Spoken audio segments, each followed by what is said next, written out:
Good afternoon बच्चों, फिर से आपका हार्दिक अभिनंदन करता हूं in the magical world of magical lecture of MJ star sir. बच्चों, क्या आप मेरी आवाज सुन पा रहे हैं?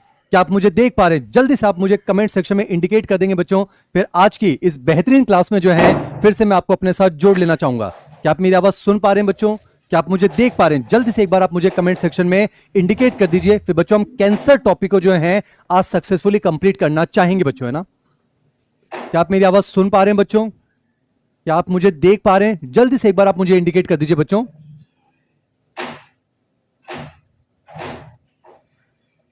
सबसे पहली चीज तो परेशान होने की कोई जरूरत नहीं बच्चों। आपका जो माइनर टेस्ट है उसका जो सिलेबस है बच्चों, इस टेस्ट का जो है मैंने फाइनलाइज कर लिया है। बहुत पॉजिटिव सोच के साथ जो है चीजें आपके लिए डिसाइड करते हैं। तो टेस्ट का सिलेबस मैं आपको बता रहा हूं बच्चों। इस टेस्ट में हम सिर्फ और सिर्फ ह्यूमन हेल्थ एंड डिजीज को रखना चाहते हैं, दैट्स इट बच्चों। इसके अलावा कोई और बैक पोर्शन इस टेस्ट के अंदर हम इंक्लूड नहीं कर रहे हैं बच्चों। सेमी मेजर आपका अभी हाल फिलहाल में हुआ है, तो सेमी मेजर के अंदर जो है हम ऑलमोस्ट आपके सिलेबस को कवर कर चुके हैं। तो मैं उम्मीद करता हूं बच्चों कि एक बार जो है उन टॉपिक्स को आप अच्छे से रिवाइज कर चुके हैं। तो इस वाले माइनर टेस्ट में बच्चों टेस्ट का जो सिलेबस है वो सिर्फ और सिर्फ हम क्या रख रहे हैं, ह्यूमन हेल्थ एंड डिजीज शुरुआत से लेकर लास्ट तक, यानी कि कंप्लीट चैप्टर, दैट्स इट। एक चीज समझे बच्चों, आपकी जूलॉजी का सबसे इंपॉर्टेंट टॉपिक है human reproduction and reproductive health. उसके बाद अगर मुझे किसी को रखना हो बच्चों तो मैं रखूंगा ह्यूमन हेल्थ एंड डिजीज को। और मुझे ऐसा लगता है कि हमें इस चैप्टर के साथ सफिशिएंट क्वेश्चंस पूछकर जस्टिस करना चाहिए बच्चों ना। तो इसलिए मैं ज्यादा सिलेबस नहीं बढ़ा रहा हूं, क्योंकि ज्यादा टॉपिक्स अगर बढ़ाएंगे तो इस चैप्टर के जो क्वेश्चंस हैं वो कम हो जाएंगे ना बच्चों। ये आप समझ पा रहे हैं।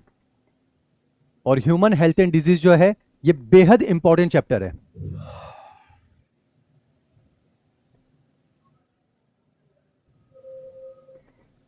तो टेस्ट का जो सिलेबस है मैं फिर बता रहा हूं, कुछ बच्चे थोड़ा सा लेट जुड़ रहे हैं। टेस्ट का सिलेबस जो माइनर टेस्ट आने वाला बच्चों आपका, उसका जो सिलेबस है human health and disease complete, that's it. उसके अलावा जो है कोई और पोर्शन मैं इंक्लूड नहीं कर रहा हूं इस माइनर टेस्ट में। इसका मतलब बच्चों मेरी तरफ से 45 क्वेश्चंस रहेंगे और 45 के 45 क्वेश्चंस जो है वो हम ह्यूमन हेल्थ एंड डिजीज से रखेंगे। पेपर बच्चों आपका जो है एनसीईआरटी बेस्ड ही रहेगा, अब परेशान होने की जरूरत नहीं है।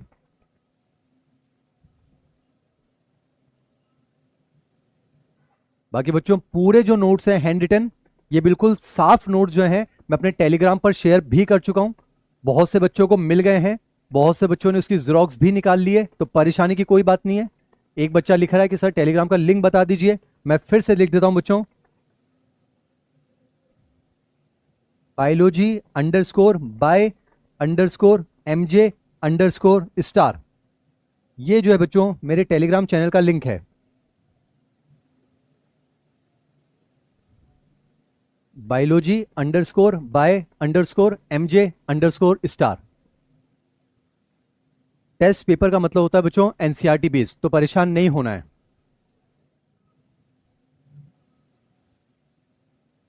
तनवीर पूछ रहा है बेटा टेस्ट जो होगा वो एनसीईआरटी बेस्ड ही रहता है, इस चीज को ध्यान रखें। बाकी तैयारी जो है वो हम बुरे वक्त के हिसाब से करते हैं, 720 के हिसाब से करते हैं। इसलिए बच्चों कुछ जो है हम एडिशनल टॉपिक्स भी यहां पर डिस्कस कर लेते हैं, आउट ऑफ एनसीईआरटी भी हम डिस्कस कर लेते हैं। तैयारी बच्चों हमेशा बुरे वक्त के अकॉर्डिंग करनी चाहिए।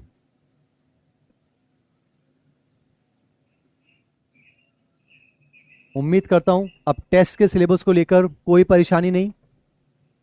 अब टेस्ट के सिलेबस को लेकर कोई परेशानी नहीं ना बच्चों।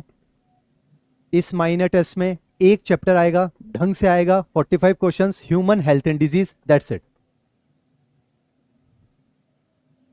और ह्यूमन हेल्थ एंड डिजीज के बाद बच्चों फिर हम human reproduction and reproductive health वाला जो है वो चैप्टर हम स्टार्ट करेंगे। आपकी जितनी भी क्वेरीज हैं बच्चों मैं टाइम टू टाइम उनको रिजॉल्व कर रहा हूं, परेशान नहीं होना है। तो टेस्ट का सिलेबस कंफर्म, कोई डाउट नहीं, human health and disease complete, that's it. 45 questions human health and disease. Telegram पर जो है पूरे नोट्स शेयर कर दिए गए हैं और डेली के डेली जो है ये पीडीएफ भी अपलोड हो रहा है बच्चों, है ना। टेलीग्राम का जो है आपको नाम भी बता दिया है, biology_by_mj_star। हमारे रहते हुए कोई बच्चा परेशान हो जाए वो चीज सही नहीं है बच्चों ना, हमें अच्छी नहीं लगती।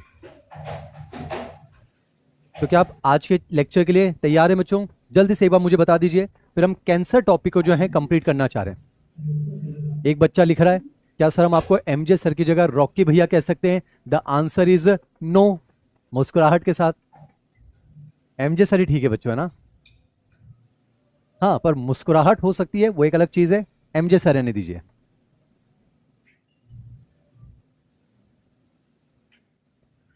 तो राहुल भैया, आपको अपने सवाल का जवाब मिल गया होगा। आप हमें एमजे सर की जगह रॉकी भैया नहीं कहिए, आप हमको भैया कह सकते हैं, वो एक अलग चीज है। रॉकी भैया मत कहिए ना।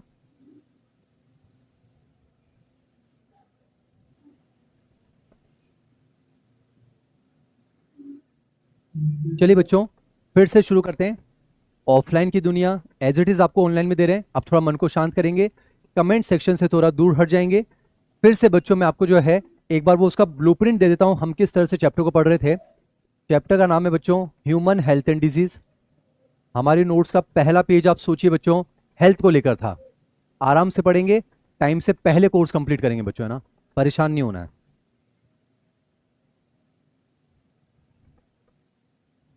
हमारे नोट्स का जो पहला पेज था बच्चों, वो हेल्थ को लेकर था, आप सोचिए। दूसरा जो पेज था, उसमें मैंने डिजीज की डेफिनेशन लिखी थी, डिजीज कॉजिंग एजेंट्स बताए थे, और उसमें बच्चों हमने इन्फेक्शियस एजेंट की बात की थी, बायोलॉजिकल डिजीज कॉजिंग एजेंट्स। सोचिए। फिर वहीं से बच्चों एनसीईआरटी का एक स्टेटमेंट हमने उठाया था, everyday we are expose to large number of infectious agent.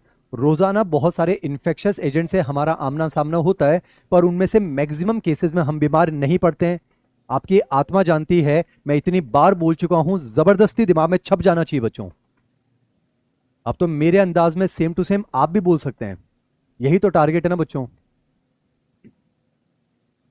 Everyday we are expose to large number of infectious agent. रोजाना बहुत सारे इन्फेक्शियस एजेंट से हमारा आमना सामना होता है, पर फिर भी उसमें मैक्सिमम केसेस में हम बीमार नहीं पड़ते। क्यों? वाई?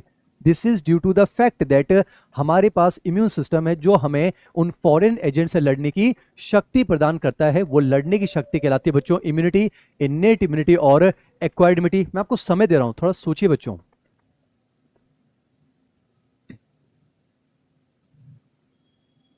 इन्नेट इम्यूनिटी याद कीजिए, 4 barriers PPCC। This is the best I can do for you बच्चों। इत्मीनान से पढ़ा सकता हूं, आपको समय दे सकता हूं, आप रिजल्ट लेकर आइएगा। इन्नेट इम्यूनिटी में 4 barrier, PPCC, physical barrier, physiological barrier, cellular barrier, cytokine barrier. उसमें इन्फ्लेमेटरी बैरियर भी आपको याद होना चाहिए, जिसमें पेन होता है, रेडनेस होती है, स्वेलिंग होती है, हीट होती है। पेन ही मेन है, pain is the primary symptom of inflammation. थोड़ा सा एक्वायर्ड इम्यूनिटी के बारे में सोचिए बच्चों, CMI versus AMI, T cells और B cells. CMI is responsible for graft rejection, जबकि बी लिम्फोसाइट जो हैं उनके इफेक्टर सेल को हम कहते हैं प्लाज्मा सेल, जो कि बच्चों एंटीबॉडी का फॉर्मेशन करते हैं। एंटीबॉडी का स्ट्रक्चर सोचिए, हर दिन मैं आपको समय दे रहा हूं बच्चों। एंटीबॉडी का स्ट्रक्चर सोचिए, क्या तो उसमें एंटीजन बाइंडिंग साइट है, पैराटोप है, वेरिएबल रीजन है, क्या तो कांस्टेंट रीजन है, क्या एन टर्मिनल है, क्या C टर्मिनल है। थोड़ा सोचिए बच्चों। IgG, IgA, IgM, IgD, IgE के बारे में सोचिए बहुत आराम से।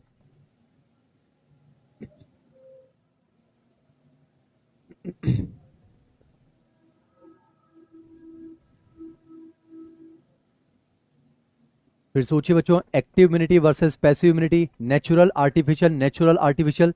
वैक्सीनेशन के बारे में सोचिए, vaccination provides artificial, active, acquired immunity.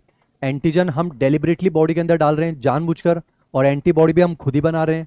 तो वैक्सीनेशन जो है बच्चों, वो आर्टिफिशियल, एक्टिव, एक्वायर्ड इम्यूनिटी है। That's it.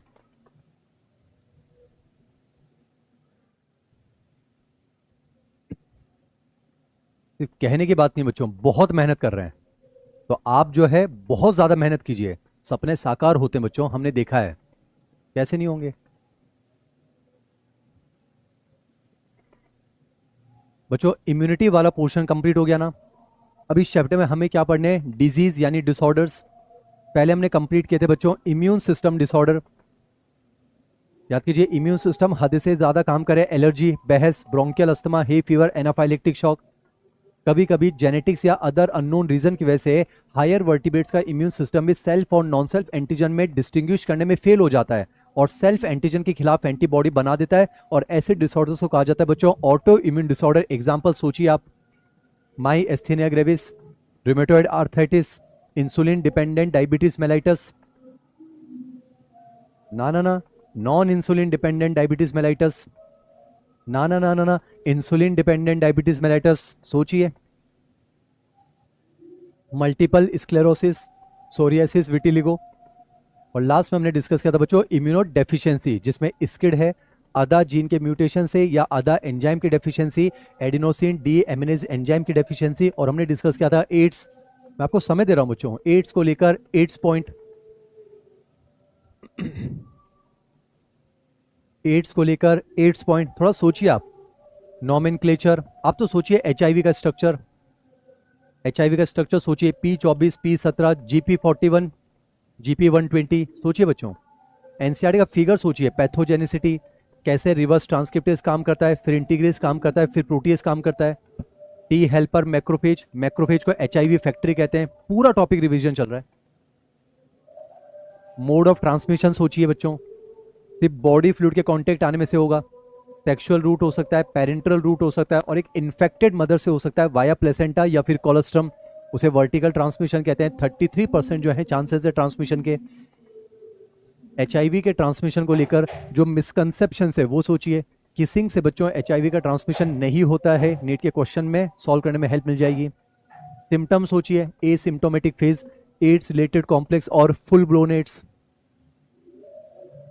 अपॉर्चुनिस्टिक इन्फेक्शन के बारे में सोचिए, पहले टी हेल्पर का काउंट 900, फिर 400 और लास्ट में 200 से भी कम हो जाता है अपॉर्चुनिस्टिक इन्फेक्शन। थोड़ा सोचिए, एड्स आज के टाइम पर कैसे फैल रहा है, due to conscious behaviour pattern. Don't die of ignorance, अज्ञानता के कारण मत मरो, दैट्स इट।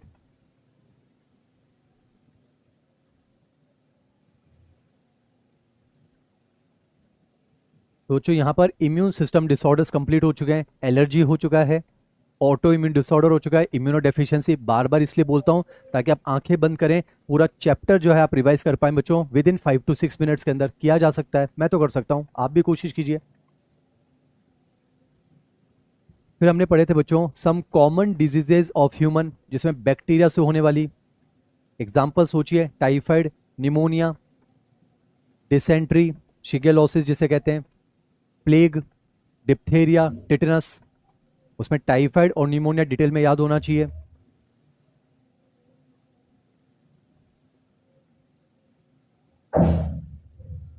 हेलमिंथ वाली सोचिए बच्चों, एस्केरियासिस और एलिफेंटियासिस, फाइलेरियासिस। सोचिए आप, ascariasis blockage of intestinal passage, elephantiasis सोचिए, filariasis infected female mosquito, mainly Culex.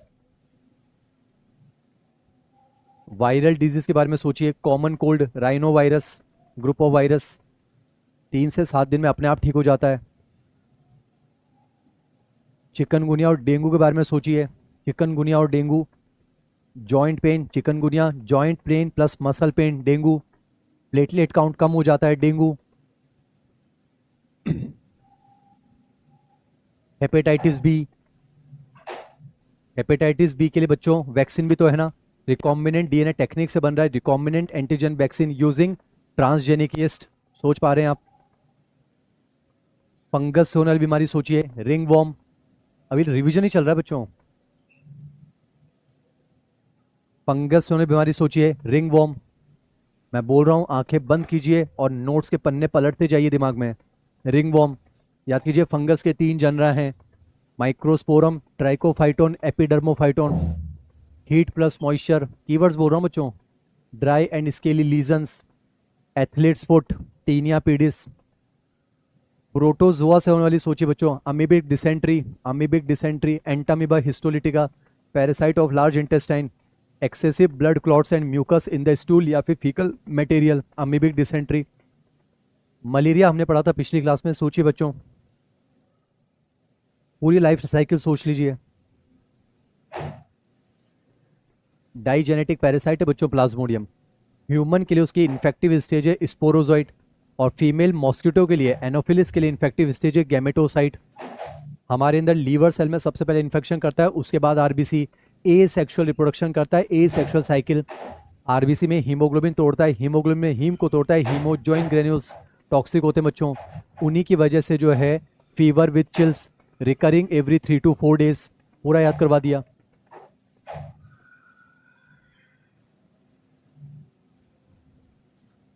शालू लिख रही है आप एकमात्र ऐसे टीचर हो जो पढ़ाने के साथ साथ डेली रिवाइज भी करवाते हो, और सिर्फ कहने की बात नहीं है बच्चों, फिर भी टाइम पर कोर्स कंप्लीट करेंगे। मेहनत आप देखिए ना, टाइम ऐसे तो बचाना होगा ना, कोशिश कर तो रहें, आप भी कीजिए। याद कीजिए, हमारे आरबीसी में गैमेटोसाइट्स बन जाते हैं, यानी कि सेक्सुअल स्टेज बन जाती है, पर sexual cycle, sexual reproduction, gamete का बनना, जाइगोट का बनना, ये फीमेल एनोफिलिस मॉस्किटो के अंदर होगा बच्चों। फिर हमने बात की थी बच्चों कैंसर के बारे में। कैंसर को लेकर मैंने आपको एनसीईआरटी के कुछ स्टेटमेंट बताए थे। Cancer is one of the most dreaded disease of humans all over the world, ऐसा कुछ। इंसानों में होने वाली बहुत सारी खूंखार बीमारियों में से एक खूंखारी बीमारी कौन सी बच्चों? कैंसर। और ये जो है पूरी दुनिया में इंसानों में मौत का एक प्रमुख कारण है। याद कीजिए, हिंदुस्तान में हर साल मोर देन ए मिलियन, यानी कि 10 लाख से भी ज्यादा लोग जो हैं वो कैंसर के शिकार होते हैं बच्चों। तो रिस्पेक्ट के साथ सुनना जरूरी है। और उन 10 लाख में से भी मैक्सिमम केसेस में जो है लोगों की मौत हो जाती है ना बच्चों। और आप समझिए, HIV हो, एड्स या फिर हेपेटाइटिस हो बच्चों, ये कंप्लीटली क्योरेबल नहीं है, पर कैंसर का अगर टाइम से पता चल जाए तो इसको ठीक किया जा सकता है ना, किया जा सकता है ना।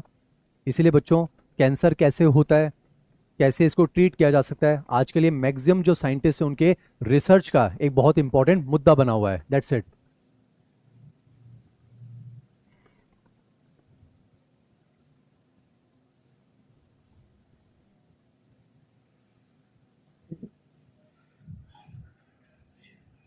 फिर बच्चों, मैंने आपको कैंसर की जो है डेफिनेशन समझाई थी। आप सोचिए, आपके सामने रखा है बच्चों कैंसर की डेफिनेशन। मेरा टारगेट है क्लास में याद हो जाना चाहिए। फिर बाद में बच्चों आप जो है फिजिक्स केमिस्ट्री पर अपना टाइम खर्च कीजिए बच्चों, वहां पर आपको बहुत क्वेश्चन प्रैक्टिस करनी है। तो अगर मेरे बार बार बोलने से, मेरे गले में थोड़े दर्द होने से अगर आपको टॉपिक क्लास में याद हो जाता है, मैं तो जीत गया बच्चों। मुझे ज़्यादा नहीं सोचना, फिर इससे ज़्यादा सोचना आता भी नहीं है। 15 साल से यही कर रहे हैं मुझे सर, यही करते रहेंगे।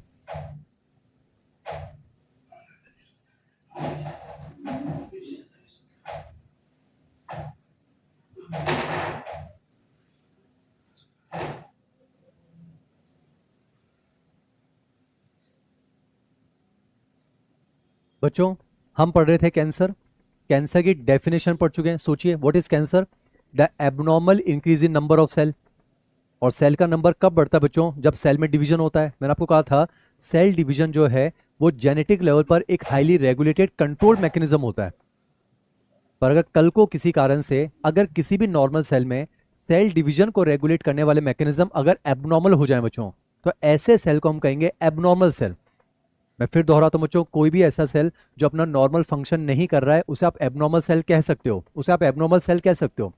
पर हम तो पढ़ रहे हैं बच्चों कैंसर ना, तो कैंसर में एबनॉर्मल सेल कहने का क्या मतलब है? कोई भी ऐसा सेल जिसमें सेल डिवीजन को रेगुलेट करने वाला मैकेनिज्म फॉल्ट में आ चुका हो, खराब हो चुका हो, उसे हम कहेंगे बच्चों एबनॉर्मल सेल। और याद कीजिए, एबनॉर्मल सेल को बस एक ही काम आता है, divide divide divide, UAE UAE, mitotic division, uncontrolled abnormal excessive mitotic division. और जब माइटोटिक डिवीजन होता है तो जो डॉटर सेल बनते हैं पेरेंटल सेल जैसे बनेंगे। अब चूंकि पेरेंटल सेल ही एबनॉर्मल है तो उसके डिवीजन से एबनॉर्मल सेल का पूरा एक ग्रुप बनेगा, उसे हम कहते हैं ट्यूमर। पर हर ट्यूमर कैंसर नहीं होता ना बच्चों।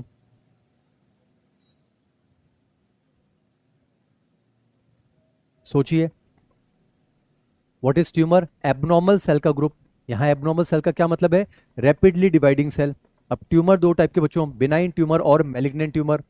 समय दे रहा हूं, थोड़ा ऑब्जर्व कीजिए। Every cancer is tumour but every tumour is not cancer. Malignant tumour जो है ना बच्चों, इसे एक्चुअली में कैंसर कहते हैं, क्योंकि मैलिग्नेंट ट्यूमर वो है जो नॉन कैप्सुलेटेड होता है, इस पर कैप्सूल नहीं है बच्चों। तो यहां पर जो सेल्स होते हैं वो पड़ोस वाले सेल पर आक्रमण कर सकते हैं, इन्वेजन कर सकते हैं, उनका भी न्यूट्रिशन छीन लेंगे। और उनका न्यूट्रिशन छीनने के बाद अब ये ब्लड की मदद से डिस्टेंटली सिचुएटेड ऑर्गन्स को भी इन्फेक्ट कर सकते हैं, वहां भी जा सकते हैं। और यही बच्चों कैंसर की सबसे डरा देने वाली प्रॉपर्टी है, जिसे कहा जाता है मेटास्टेसिस। और ऐसे ट्यूमर जिसमें मेटास्टेसिस की प्रॉपर्टी है, उसी को कहा जाता है बच्चों कैंसर। ये कैंसर को लेकर जो है मेरी पहली स्लाइड है, ऑब्जर्व कीजिए।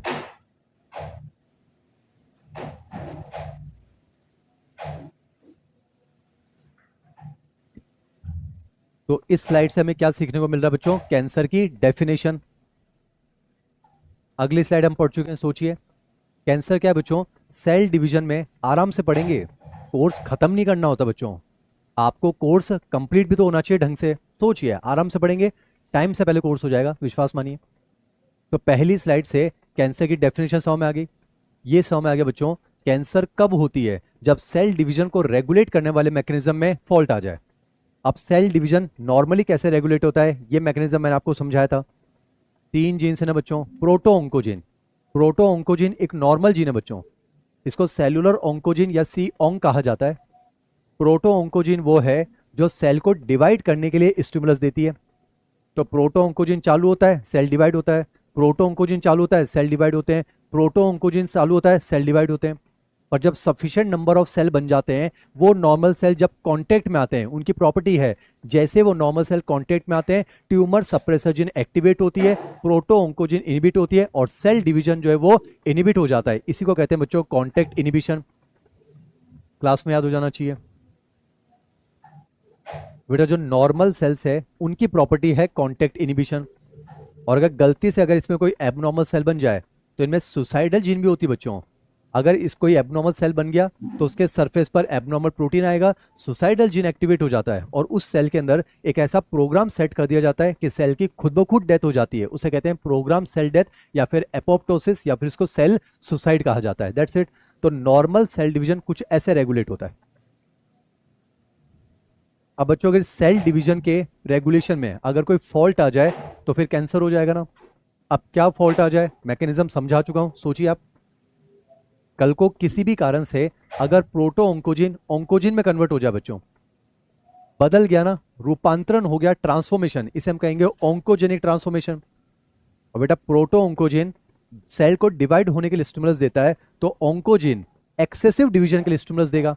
तो अगर प्रोटो ऑन्कोजिन ऑन्कोजिन में कन्वर्ट हो गया तो बहुत ज्यादा स्टिमुलस मिलता है बच्चों, और वो सेल एबनॉर्मल है, वो क्या करेगा? UAE uncontrolled abnormal excessive division, और एबनॉर्मल सेल का अच्छा खासा ग्रुप बन जाएगा। और सबसे इंपॉर्टेंट बच्चों, कैंसर सेल में कांटेक्ट इनिबिशन की प्रॉपर्टी नहीं होती है। उनको इस बात से कोई फर्क नहीं पड़ता ना कि हम जो है न्यूट्रिशन कहां से लाएंगे, वो तो जो है डिवाइड डिवाइड डिवाइड भीड़ लगती जाएगी, कांटेक्ट में आएंगे, पर उनमें कभी भी ट्यूमर सप्रेसर जीन एक्टिवेट ही नहीं होगा। और जब ट्यूमर सप्रेसर जीन एक्टिवेट नहीं होगा तो ऑन्कोजीन कभी बंद नहीं होगी, तो सेल डिवीजन का इनिबिशन नहीं होगा बच्चों। यानी कैंसर सेल कांटेक्ट में आते हैं, उसके बावजूद सेल डिवीजन का इनिबिशन नहीं होता है। तो ध्यान रखिएगा, कांटेक्ट सेल मतलब कैंसर सेल में कांटेक्ट इनिबिशन की प्रॉपर्टी नहीं होती है। उनको इस बात से कोई फर्क नहीं पड़ता ना बच्चों कि हम किसी और का न्यूट्रिशन छीन रहे हैं। उनका बस एक ही काम है, divide divide divide, UAE, that's it.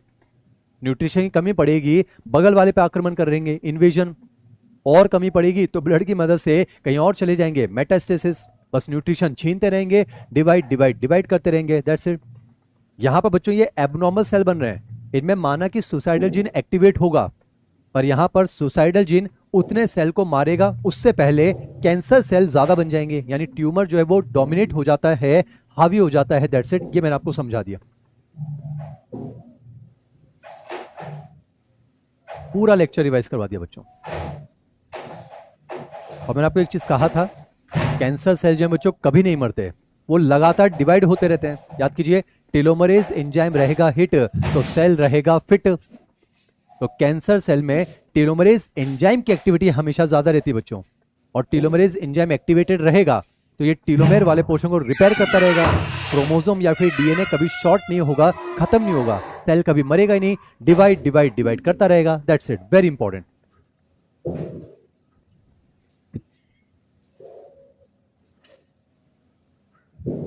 UAE का मतलब है अनकंट्रोल्ड एबनॉर्मल एक्सेसिव। मुझे अब जल्दी से बता दीजिए बच्चों, कैंसर की डेफिनेशन हो गई, कैंसर कैसे होता है वो मैंने आपको समझा दिया।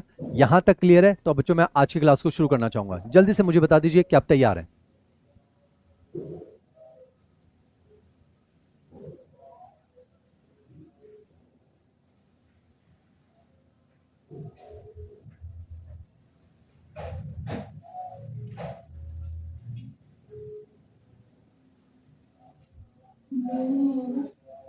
बताइए बच्चों, मैं आपका वेट कर रहा हूं। चैप्टर खत्म नहीं करना है, आपका चैप्टर तैयार होना चाहिए। मेरी सोच तो है बच्चों, आज हम कैंसर पढ़ना चाहते हैं आराम से, मुझे आपको समझाना भी है, और अगली क्लास में ये चैप्टर कंप्लीट हो जाएगा बच्चों ना, आराम से। चलिए हम शुरुआत करते हैं बच्चों आज की क्लास को। फिर से मैं आपका स्वागत करता हूं मुस्कुराहट के साथ in the magical lecture of MJ star sir. अब मेरे साथ जुड़ जाइए बच्चों ना। कैंसर की डेफिनेशन हो गई, कैंसर कैसे होता है वो हो गया है। अब तो बच्चों बस जो है मैक्सिमम याद करने वाली बातें हैं। आइए कंटिन्यू करते हैं, सुनिए। अब जो है कैंसर की डेफिनेशन हो गई, abnormal increase in number of cell. Cancer कैसे होता है वो समझा दिया, प्रोटो ऑन्कोजिन ऑन्कोजिन में कन्वर्ट हो जाए, डिवाइड डिवाइड डिवाइड करे, कॉन्टेक्ट इनिबिशन होगा नहीं, ट्यूमर सप्रेसर जीन एक्टिवेट होगा नहीं, सुसाइडल जीन का उतना इफेक्ट आएगा नहीं, और सेल का नंबर एबनॉर्मली हाई हो जाएगा, और वो एनकैप्सुलेटेड है, उसे कहा जाएगा, वो एनकैप्सुलेटेड नहीं है तो उसे कहा जाएगा बच्चों मैलिग्नेंट ट्यूमर यानी कैंसर। कैंसर की डेफिनेशन हो चुकी है। कैंसर कैसे होता है वो मैंने आपको समझा दिया। अब कैंसर को लेकर बस कुछ बेसिक बातें आज हम करना चाहते हैं, जल्दी जल्दी कंप्लीट हो जाएगा। आइए पहले एक छोटा सा सब टॉपिक देखते हैं, कार्सिनोजेंस। जैसे बच्चों म्यूटेशन करने वाले को म्यूटाजन कहते हैं। आज का लेक्चर बहुत आसान है बच्चों, पिछली क्लास में समझना था, आज बस अब सुनना है और याद ही करना है बच्चों, आराम समझ में आ जाएगा। सुनिए कैंसर की definition, what is cancer, the abnormal increase in number of cell. Cancer कैसे होता है बता दिया, वो जो जीन है उनमें कहीं ना कहीं अफेक्ट आ जाए तो कैंसर हो जाता है बच्चों। अब कैंसर को लेकर बस अब कुछ बेसिक बातें करते हैं, टाइम से पहले लेक्चर कंप्लीट हो जाएगा। अब सुनिए बच्चों ना, पहले जो है अब छोटे टॉपिक है। पहला है बच्चों कार्सिनोजन। जैसे म्यूटेशन करने वाले को म्यूटाजन कहते हैं, एलर्जी करने वाले को एलर्जन कहते हैं, तो कैंसर करने वाले को जो है कार्सिनोजन कहते हैं। That's it. तो बच्चों what is carcinogen, cancer causing agent, कोई भी ऐसा एजेंट जो कैंसर करवा दे। इसका क्या मतलब बच्चों, कोई भी ऐसा एजेंट जो ऑन्कोजेनिक ट्रांसफॉर्मेशन करवा दे। दैट्स इट बच्चों। अगर प्रोटो ऑन्कोजिन को ऑन्कोजिन में कन्वर्ट करवा दिया तो फिर जो है कैंसर हो सकता है ना। तो कोई भी ऐसा एजेंट, आज का लेक्चर बहुत आसान है बच्चों ना के बराबर मुझे आपको समझाना। सुनिए, कोई भी ऐसा एजेंट जो कि ऑन्कोजेनिक ट्रांसफॉर्मेशन करवा दे, बस यानी प्रोटो ऑन्कोजिन में म्यूटेशन करवा दे और वो ऑन्कोजिन में कन्वर्ट हो जाए। व्हाट इज म्यूटेशन पता है आपको, sudden change in the genetic material. और बेटा हम जो है डीएनए की बात कर रहे हैं, डीएनए में ही तो हमारे जीन प्रेजेंट हैं, तो प्रोटो ऑन्कोजिन वहीं तो प्रेजेंट है ना बच्चों। तो कोई भी ऐसी चीज जो कि प्रोटो ऑन्कोजिन में म्यूटेशन करवा के उसको ऑन्कोजिन में कन्वर्ट करवा दे, दैट्स इट। यानी जो ऑन्कोजेनिक ट्रांसफॉर्मेशन करवा दे जिसकी वजह से कैंसर हो जाए, वैसे हर एक कैंसर कॉजिंग एजेंट को क्या कहा जाएगा बच्चों, कार्सिनोजन। That's it. अब कार्सिनोजन क्या क्या हो सकते हैं वो हम देख लेते हैं बच्चों जल्दी से। जैसे कि कार्सिनोजन में एक आते हैं रेडिएशन। जब चैप्टर शुरू हुआ था बच्चों डिजीज कॉजिंग एजेंट्स में, मैंने आपको जो है रेडिएशन भी लिखवाए थे। बेटा रेडिएशंस जो होते हैं वो प्रोटो ऑन्कोजिन को ऑन्कोजिन में कन्वर्ट करवा सकते हैं, क्योंकि जो बेटा रेडिएशंस होते हैं वो डीएनए को डैमेज करेंगे ना। रेडिएशंस हाई एनर्जी होती है बच्चों उनमें, तो वो डीएनए को डैमेज करेंगे, और उसको इस तरह से अगर डैमेज कर दिया कि प्रोटो ऑन्कोजिन अगर ऑन्कोजिन में कन्वर्ट हो गया, मतलब ऑन्कोजेनिक ट्रांसफॉर्मेशन हो गया, तो वो कैंसर कॉज कर सकते हैं। तो रेडिएशंस क्या करते हैं बच्चों, वो डीएनए को डैमेज कर देते हैं। यानी रेडिएशंस जो बच्चों उनमें एनर्जी ज़्यादा होती है ना। आज बस रटने वाला पोर्शन है तो भी मैं आपको समझाने की कोशिश करूँगा बच्चों ना। कोई भी ऐसा एजेंट जो कि कैंसर करे, जो प्रोटो ऑन्कोजिन को ऑन्कोजिन में कन्वर्ट कर दे, ऑन्कोजेनिक ट्रांसफॉर्मेशन करवा दे, जो कैंसर कॉज कर दे, उसे कहा जाएगा कार्सिनोजन। तो उसमें क्या क्या आते हैं बच्चों, जैसे कि उसमें रेडिएशंस हैं, तो ध्यान रखना रेडिएशंस में एनर्जी ज़्यादा होती है ना बच्चों, तो ये डीएनए को डैमेज कर सकते हैं। और डीएनए में अगर प्रोटो ऑन्कोजिन में कन्वर्ट हो गया तो इसका मतलब कैंसर हो जाएगा ना। तो रेडिएशंस जो हैं वो डीएनए को डैमेज करके प्रोटो ऑन्कोजिन को ऑन्कोजिन में कन्वर्ट करके कैंसर कॉज कर सकते हैं। अब रेडिएशन में जो है बच्चों आयनाइजिंग रेडिएशन होते हैं, नॉन आयनाइजिंग होते हैं, ऐसा कुछ है। तो आयनाइजिंग में एग्जांपल एक्स रेज है, गामा रेज है, नॉन आयनाइजिंग में यूवी रेज है।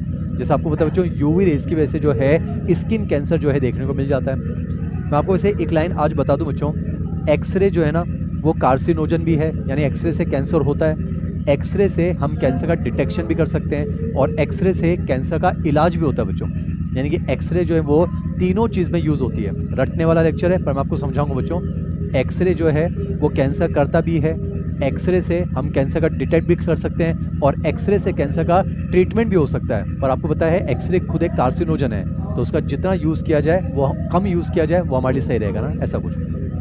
तो कुल मिला के याद रखेंगे, कोई भी ऐसा फैक्टर, बार बार बोल रहा हूँ बच्चों ना, कोई भी ऐसा फैक्टर जो प्रोटो ऑन्कोजिन को ऑन्कोजिन में कन्वर्ट कर दे, जो कि कैंसर कॉज कर सकता है, उसे कहा जाता है कार्सिनोजन। तो उसमें रेडिएशंस आते हैं। इसमें एक फैक्चुअल बात मैं आपको बताता हूँ बच्चों, आपको पता है वर्ल्ड वॉर के दौरान यूएसए ने जो है जापान के 2 शहर हिरोशिमा और नागासाकी पर न्यूक्लियर बॉम्ब से अटैक किया था बच्चों। तो वहाँ पर बहुत सारे रेडिएशंस फैल गए थे और उन रेडिएशंस का इफेक्ट आज भी वहाँ देखने को मिलता है बच्चों। वहाँ पर ब्लड कैंसर होने की जो फ्रीक्वेंसी है वो नॉर्मल जगह की तुलना में 5 टाइम्स ज़्यादा बच्चों, ऐसा कुछ। ये पॉइंट मैंने आपको बता दिया, बहुत आराम से बन रहा है, टारगेट क्लास में याद हो जाना चाहिए। तो हमने देखा कार्सिनोजन में पहली कैटेगरी क्या हो गई बच्चों, रेडिएशन। अब आगे बढ़ते हैं, अगली जो कैटेगरी बच्चों वो है फिजिकल फैक्टर्स। अब जैसे हम सिर्फ वो ले रहे हैं जो हमारे लिए इंपॉर्टेंट बच्चों ना, फिजिकल फैक्टर्स में जैसे एक आता है बच्चों शार्प टीथ। अगर मान लेते हैं किसी के दांत बहुत नुकीले बच्चों और उन दांत से अगर वो अपनी टंग को बार बार अगर स्टिमुलस देगा तो जो एक्सेसिव स्टिमुलस की वजह से कभी कभी ऐसा हो जाता है टंग के अंदर ऑन्कोजेनिक ट्रांसफॉर्मेशन हो जाता है। मैं ये नहीं कह रहा कि हर नुकीले दांत वाले को टंग कैंसर होगा, ऐसा नहीं कह रहा हूँ बच्चों मैं बस आपको संभावना बताने की कोशिश कर रहा हूँ। यानी कि अगर शार्प टीथ है तो बेटा नुकीले दांत से अगर टंग को बार बार छेड़ा जाएगा तो टंग के जो सेल हैं एक्सेसिव स्टिमुलेशन की वजह से, एक्सेसिव इरिटेशन की वजह से कभी कभी उनमें ऑन्कोजेनिक ट्रांसफॉर्मेशन हो जाता है। तो शार्प टीथ की वजह से टंग कैंसर हो सकता है बच्चों। और शार्प टीथ क्या है, दांत क्या है, फिजिकल फैक्टर है। तो शार्प टीथ की वजह से टंग कैंसर हो सकता है, ऐसा कुछ। तो शार्प टीथ भी एक तरह के कार्सिनोजन की तरह काम कर रहे हैं ना बच्चों। एक और एग्जाम्पल हमने लिखा है कांगरी के बारे में। जैसे आपको पता होगा जहाँ पर बहुत ठंड पड़ती है बच्चों, जैसे कि हम बात करें कश्मीर की बात कर सकते हैं बच्चों, वहाँ बहुत ठंड पड़ती है। तो वहाँ के जो लोग हैं ठंड से बचने के लिए इस तरह से जो है पहले कपड़ों की जो है 1-2 लेयर्स पहन लेते हैं। उसके बाद बच्चों एक जो है अर्थन पॉट जैसा स्ट्रक्चर होता है, एक घड़े जैसा स्ट्रक्चर होता है, उसमें जो है जलते हुए कोयले रख लेते हैं। वो जो एक अर्थन पॉट होता है बच्चों उसे कहते हैं कांगरी। पूरा फैक्चुअल लेक्चर है। जो अर्थन पॉट होता है उसे कहते हैं कांगरी, उसमें जलते हुए कोयले, और उस कांगरी को जो है गले में टांग लेते हैं। फिर ऊपर से जो है फिर जो है अपने आप को क्लोथ से कवर कर लेते हैं। तो बेटा कांगरी को शरीर के पास रखने का क्या फ़ायदा है, उसमें जलते हुए कोयले ना, तो उन कोयलों से जो है हीट निकलेगी, तो उस हीट की वजह से ठंड के दिनों में उनको थोड़ी सी राहत मिल जाएगी। तो ये तो उसका फ़ायदा है बच्चों कांगरी का, पर उसका नुकसान भी तो है क्योंकि उस कांगरी से लगातार हीट निकल रही है। तो यहाँ की स्किन के जो सेल है बच्चों उनको बार बार स्टिमुलस से मिल रहा है ना। मैं ये नहीं कह रहा कि हर कांगरी यूज करने वाले को कैंसर होगा, हम पॉसिबिलिटी की बात कर रहे हैं बच्चों, क्योंकि उस कांगरी की वजह से हीट निकल रही है ना, और उस एक्सेसिव हीट की वजह से बार बार स्टिमुलेशन की वजह से, इरिटेशन की वजह से कभी कभी जो है यहाँ की स्किन में जो सेल हैं उनमें ऑन्कोजेनिक ट्रांसफॉर्मेशन हो सकता है। और अगर ऐसा हो गया तो उस कांगरी को यूज करने की वजह से स्किन कैंसर हो जाएगा ना बच्चों। तो कांगरी की वजह से स्किन कैंसर हो रहा है, इसलिए ऐसे कैंसर को कांगरी कैंसर भी कहते हैं। और कांगरी क्या है बच्चों, एक फिजिकल स्ट्रक्चर है, दैट्स इट। तो आपने देखा कांगरी की वजह से स्किन कैंसर हो सकता है। Very easy lecture. अब आगे बात करते हैं बच्चों, यानी कि कोई भी ऐसा फैक्टर जो कि ऑन्कोजेनिक ट्रांसफॉर्मेशन करवा दे, प्रोटो ऑन्कोजिन को ऑन्कोजिन में कन्वर्ट करवा दे, कैंसर कॉज करवा दे, उसे हम कहेंगे कार्सिनोजन। तो रेडिएशन हो सकते हैं, कुछ फिजिकल फैक्टर हैं। अब मैं बात करता हूँ केमिकल फैक्टर बच्चों। कुछ ऐसे केमिकल्स भी होते हैं बच्चों जो ऑन्कोजेनिक ट्रांसफॉर्मेशन कर सकते हैं। अब जैसे कहाँ कहाँ मिलते हैं, तंबाकू में मिलते हैं बच्चों, टोबैको के अंदर जो है निकोटिन भी होता है, वो हम बाद में डिस्कस करेंगे। पर तंबाकू में बच्चों एक केमिकल होता है N nitroso dimethyl amine, that's it. और ये केमिकल जो बच्चों ये बहुत ही स्ट्रॉन्ग कार्सिनोजेनिक प्रॉपर्टी रखता है बच्चों। तो मैंने लिखा है तंबाकू के अंदर, टोबैको के अंदर एन नाइट्रोसो डाइमिथाइल अमाइन नाम का केमिकल है, और ये केमिकल बच्चों जो है कार्सिनोजन होता है, ऐसा कुछ। अब देखिए तंबाकू को अगर च्यू किया जाएगा तो ओरल कैंसर हो सकता है, अगर स्मोक किया जाएगा तो लंग कैंसर हो सकता है, दैट्स इट। क्योंकि तंबाकू के अंदर हमें ये केमिकल देखने को मिल रहा है। तो बेटा ये क्या है, केमिकल है। अगर तंबाकू को च्यू किया जाएगा तो ओरल कैंसर हो जाएगा, स्मोक किया जाएगा तो लंग कैंसर हो जाएगा, दैट्स इट। बहुत स्लो। आगे कंटिन्यू करते हैं बच्चों। जैसे मैं आपको समझाऊं, यहां पर जो डाई वर्कर्स होते हैं ना बच्चों, डाई वर्कर्स, समझिए एनसीईआरटी का पॉइंट है। डाई वर्कर्स में यूरिनरी ब्लैडर का कैंसर देखने को मिलता है। ये जो है एनसीईआरटी का पॉइंट है, ये याद रखना बच्चों। मतलब ऐसी इंडस्ट्रीज जहां पर डाई बनती हैं, जैसे आपको पता है हम जो हैं क्लासेस में मार्कर यूज करते हैं, उनमें भी डाइस डलती हैं बच्चों। ये दाढ़ी को कलर करने के लिए, बालों को कलर करने के लिए मार्केट में डाइज आती है बच्चों। तो ऐसी इंडस्ट्री जहां पर डाइज बन रही है, तो वहां जो काम कर रहे हैं उन्हें डाई वर्कर्स कहेंगे ना। बेसिक से एडवांस लेवल पर समझा रहा हूँ। तो बेटा जो डाई इंडस्ट्रीज में काम करते हैं लोग, डाई वर्कर्स, उनमें यूरिनरी ब्लैडर का कैंसर देखने को मिलता है। अब यहाँ पर बच्चे को समझ में नहीं आता है कि सर डाई यूज करने से यूरिनरी ब्लैडर कैंसर कैसे हो रहा है उनमें। क्योंकि समझिए बच्चों, वो जो है डाई इंडस्ट्री में काम कर रहे हैं, तो उनके हाथों में जो है, अगर वो ग्लव्स का इस्तेमाल नहीं कर रहे हैं तो हाथों में स्किन पर डाई लग सकती है ना। फिर बेटा उस डाई के अंदर ऐसे केमिकल्स हैं जो स्किन से होते हुए ब्लड में एब्जॉर्ब हो जाते हैं, ब्लड में। और एक बार बच्चों वो केमिकल्स ब्लड में चले गए तो ब्लड की मदद से वो किडनी में, और किडनी से फिल्टर होकर यूरिन में आ जाएंगे, और यूरिन से होते बच्चों वो यूरिनरी ब्लैडर में आ जाएंगे ना।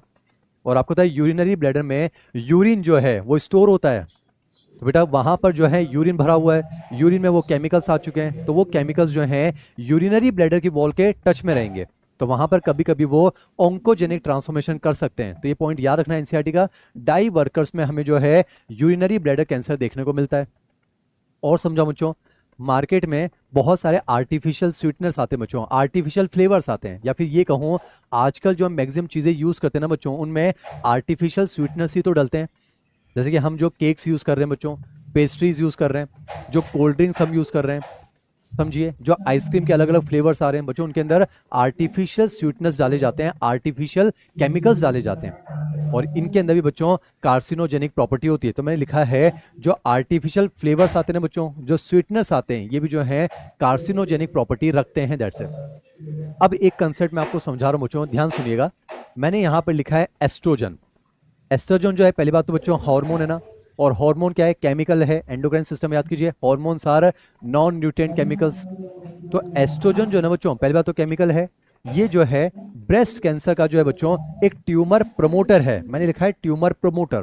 क्या लिखा है बच्चों, ट्यूमर प्रमोटर लिखा है, ऐसा कुछ। मैं आपको इसका मतलब समझाता हूं बच्चों। जैसे कि ब्रेस्ट के अंदर जो है बच्चों, हम जीन की बात करते हैं, एक जीन होती है, उसे कहा जाता है BRCA1 जीन।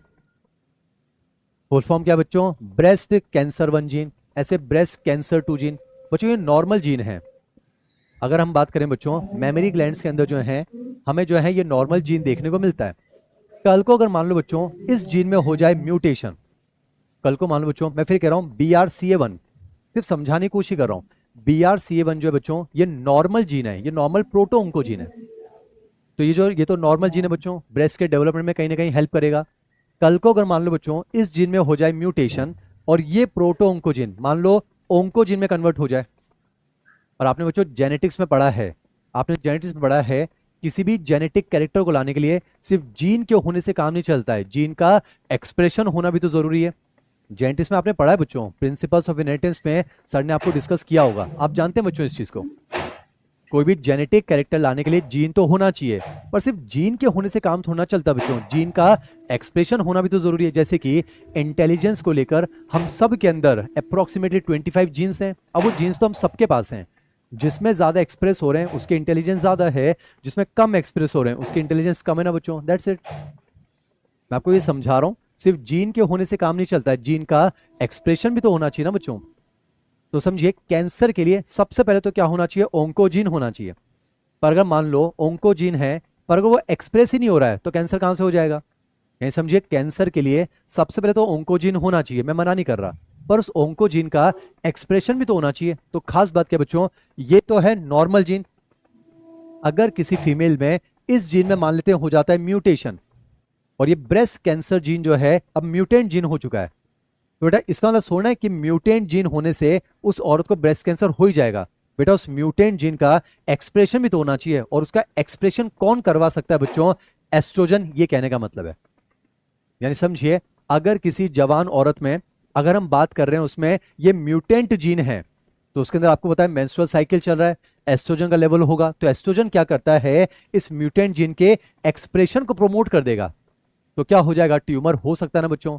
तो एस्ट्रोजन जो है, एस्ट्रोजन जो है ये बेटा कोई जीन नहीं है, ब्रेस्ट कैंसर का कोई म्यूटेंट जीन है। तो एस्ट्रोजन वो केमिकल है जो उस म्यूटेंट जीन का क्या करवा देता है, एक्सप्रेशन को प्रमोट कर देगा। और अगर बच्चों वो जीन अगर एक्सप्रेस हो गया तो फिर जो है ट्यूमर देखने को मिल जाएगा। तो एस्ट्रोजन क्या है बच्चों, ये ब्रेस्ट कैंसर का जो एक ट्यूमर प्रमोटर है, ये मैंने आपको समझा दिया। एक बच्चा पूछ रहा है सर हमें केक और आइसक्रीम खानी चाहिए नहीं आनी खानी चाहिए, मना थोड़ा ना कर रहे हैं बच्चों, मना थोड़ा ना कर रहे हैं। सब जो बच्चों किस्मत का भी तो खेल है ना, बॉडी टू बॉडी डिपेंड करता है। मैं फिर कह रहा हूं हो सकता है कि इनसे हमारे अंदर ऑन्कोजेनिक ट्रांसफॉर्मेशन हो जाए, पर सिर्फ जीन के होने से काम थोड़ा ना चलेगा बच्चों, वो जीन एक्सप्रेस भी तो होना चाहिए ना। अगर मान लेते हैं वो ऑन्कोजीन साइलेंट रखा हुआ है, साइलेंट पड़ा हुआ है, एक्सप्रेस ही नहीं हो रहा है, तो फिर कैंसर नहीं होगा ना बच्चों, मैं ये समझा रहा हूं। अभी तो मैं पॉसिबिलिटी आपको बता रहा हूं ना बच्चों। हर तंबाकू खाने वाले को ओरल कैंसर हो ये जरूरी नहीं है, हर तंबाकू स्मोक करने वाले को लंग कैंसर हो ये भी तो जरूरी नहीं है। मैं आपको पॉसिबिलिटी समझा रहा हूं बच्चों कि ये कार्सिनोजन है, ये ऑन्कोजेनिक ट्रांसफॉर्मेशन कर सकते हैं, और अगर फिर उस ऑन्कोजिन का एक्सप्रेशन हो गया तो फिर कैंसर हो जाएगा। तो आज हम पढ़ रहे हैं बच्चों कार्सिनोजन जिनकी वजह से कैंसर हो सकता है। तो हमने क्या क्या पढ़ा, रेडिएशन हो सकते हैं, फिजिकल फैक्टर्स हैं, केमिकल फैक्टर्स हैं, अब लास्ट में सुनिए बच्चों बायोलॉजिकल फैक्टर्स हैं। इतना भी स्लो ना पढ़े कि कैंसर ही अधूरा रह जाए आज, तो समझिए। अब बायोलॉजिकल फैक्टर में बच्चों मैं आपको समझाऊं, जैसे कि कुछ वायरस ऐसे होते हैं जिनके पास कैंसर कॉजिंग जीन होता है बच्चों, ऑन्कोजीन। वायरस के अंदर वो जीन एक्सप्रेस नहीं हो रहा है, वायरस को कैंसर नहीं हो रहा है, उस वायरस के पास बच्चों एक ऐसा जीन है जो कैंसर कर सकता है। तो ऐसे वायरस को कहा जाएगा ऑन्कोजेनिक वायरस, और वायरस बोले तो बायोलॉजिकल फैक्टर। तो मैंने देखिए लिखा है बच्चों कैंसर कॉजिंग वायरस होते हैं उन्हें हम कहेंगे ऑन्कोजेनिक वायरस। ऐसे वायरस जिनके पास ऑन्कोजीन है बच्चों, ऑन्कोजीन है। अब सोचिए जैसे मान लेते कोई ऐसा वायरस है जिसके पास ऑन्कोजीन है, उसने अगर हमारे अंदर इन्फेक्शन किया तो हमारे अंदर वो ऑन्कोजीन आ गया ना बच्चों। मैंने आपको क्या समझाया है, कैंसर के लिए सबसे इंपॉर्टेंट है ऑन्कोजीन होना चाहिए ना, फिर उसका एक्सप्रेशन होना चाहिए, पर सबसे इंपॉर्टेंट ऑन्कोजीन तो होना चाहिए ना। अब या तो ऑन्कोजेनिक ट्रांसफॉर्मेशन से ऑन्कोजीन बन जाए या कोई हमारे अंदर ऑन्कोजीन ट्रांसफर कर दे। तो बेटा कुछ वायरस ऐसे होते हैं जिनके पास ऑन्कोजीन होती है, अगर वो वायरस हमारी बॉडी में इंफेक्शन कर गए तो ऑन्कोजीन हमारे अंदर आ गया ना, और अब अगर उसका एक्सप्रेशन भी हो गया तो हमें कैंसर हो जाएगा। तो कुछ वायरस ऐसे होते हैं जिनके पास ऑन्कोजीन होती है बच्चों। जैसे मैं आपको एग्जांपल बताऊं, जैसे कि हर्पीज वायरस बच्चों, हर्पीज वायरस के पास एक ऑन्कोजीन होती है, और जब किसी को जो है बच्चों एड्स हो जाता ना, एड्स याद कीजिए ऑपोर्चुनिस्टिक इन्फेक्शन में हर्पीज वायरस की वजह से कपोसिस सार्कोमा भी लिखा हुआ था। बेटा हर्पीज वायरस एक ऑन्कोजेनिक वायरस है, उसके पास ऑन्कोजीन है। तो क्या होता है जब किसी को एड्स होता है, उसका इम्यून सिस्टम सप्रेस हो चुका है, अब अगर उसको हर्पीज वायरस का इन्फेक्शन हो गया, हर्पीज वायरस का इन्फेक्शन हो गया तो उसके अंदर ऑन्कोजीन आ जाएगा, और वो एक्सप्रेस हो गया तो उसको कपोसिस सार्कोमा नाम का कैंसर हो जाएगा ना बच्चों, दैट्स इट। तो समझिए मैंने लिखा है बायोलॉजिकल फैक्टर मतलब वायरस, कुछ ऐसे वायरस हैं जिनके पास, कुछ ऐसे वायरस हैं जिनके पास जो है ऑन्कोजीन होता है बच्चों। तो देखिए यहाँ लिखा है जैसे कि हर्पीज वायरस है, हर्पीज वायरस की वजह से कपोसिस सार्कोमा हो सकता है। हर्पीज वायरस को कपोसिस सार्कोमा नहीं हो रहा बच्चों, उसके पास कपोसिस सार्कोमा करवाने वाला ऑन्कोजीन है। जैसे यहाँ लिखा है ह्यूमन पेपिलोमा वायरस बच्चों, इसके पास जो है सर्वाइकल कैंसर करवाने वाला जीन है, दैट्स इट।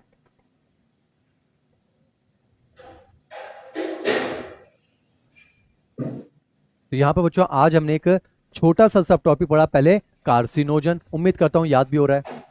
वापस बोल रहा हूं बच्चों, जानबूझ के स्लो पढ़ रहे हैं, आपको याद भी होना चाहिए। कोई भी ऐसा फैक्टर जो ऑन्कोजेनिक ट्रांसफॉर्मेशन करवा दे, प्रोटो ऑन्कोजीन को ऑन्कोजीन में कन्वर्ट कर दे, या फिर ऑन्कोजीन का एक्सप्रेशन करवा दे, जिसकी वजह से कैंसर हो सकता है, उसे हम कह रहे हैं कार्सिनोजन। तो रेडिएशन हो सकते हैं, फिजिकल फैक्टर हैं, केमिकल फैक्टर हैं, और बायोलॉजिकल फैक्टर हैं। तो यहां पर बच्चों कैंसर की डेफिनेशन हो गई, कैंसर का मैकेनिज्म हो गया, कैंसर जिनसे होता है उनके बारे में क्लियर हो गया। चलिए अब कहानी को आगे ले चलते हैं, बहुत स्लो पढ़ रहे हैं बच्चों। अगला जो छोटा सा सब टॉपिक है वो है अब हम कैंसर का जो है डायग्नोसिस कैसे करेंगे, क्योंकि अगर टाइम पर डायग्नोसिस कर लिया ना बच्चों, मेटास्टेसिस होने से पहले, तो फिर कैंसर पूरी तरह से ट्रीटेबल भी बच्चों। तो अब कैंसर का डायग्नोसिस कैसे करते हैं वो मैं आपको समझाता हूं, ध्यान सुनिएगा। पहला जो है तरीका बच्चों वो है खून की जांच करके, ब्लड एग्जामिनेशन। कैंसर को हम कैसे डायग्नोज कर सकते हैं वो सुनिएगा। अब जैसे बच्चों कुछ कैंसर ऐसे होते हैं जिनको हम खून की जांच से जो है पता कर सकते हैं, जैसे बेस्ट एग्जांपल है ब्लड कैंसर।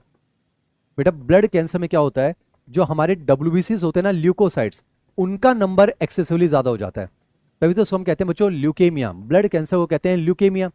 याद कीजिए नॉर्मल जो TLC होता है, टोटल ल्यूकोसाइट काउंट, वो 6000 से 8000 पर mm3, पर कल को मान लो बच्चों ये TLC मोर देन 1 लाख पर mm3 हो जाए, कहां 6000 से 8000 बच्चों, और कहां 1 लाख से ज्यादा।